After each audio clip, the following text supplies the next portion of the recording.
আজ আমরা বেবি শার্কের একটি নতুন গল্প শুনব। সাগরের এক আলো ঝলমলে সকালে বেবি শার্ক ঘুম থেকে উঠেই খুব উত্তেজিত। আজ তার জন্মদিন। সে ভেবেছিল মা, বাবা আর ভাই বোনরা তাকে শুভেচ্ছা জানাবে, কিন্তু সবাই যেন খুব ব্যস্ত।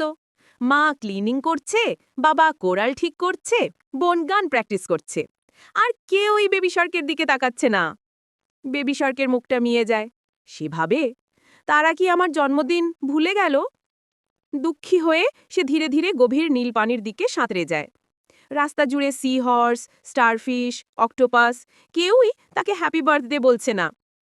সে একটা বড় পাথরের পাশে গিয়ে একা বসে থাকে। ঠিক তখনই পেছনে হালকা আলো ঝিকমিক করতে শুরু করে। হঠাৎ পপ, রঙিন বাবল ফেটে ওঠে, আর চারদিকে ঝকঝকে লাইট জ্বলে ওঠে। সবাই, মা, বাবা, ভাই বোন, বন্ধুদের নিয়ে চিৎকার করে ওঠে, হ্যাপি বার্থডে বেবি শার্ক! সে অবাক হয়ে বলে, তোমরা সবাই জানলে? আমি তো ভেবেছিলাম কেউ মনে রাখেনি। বাবা শার্ক হেসে বলে, আমরা ভুলিনি, শুধু তোমাকে সারপ্রাইজ দিতে চেয়েছিলাম।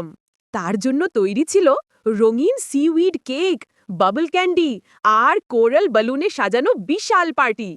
বেবি শার্ক আনন্দে নাচতে থাকে, বন্ধুরা গান গায়, do do do do do do do. শেষে বেবি শার্ক বলে, আজ আমার জীবনের সেরা জন্মদিন। গল্পটি ভালো লাগলে চ্যানেলটি সাবস্ক্রাইব করবেন।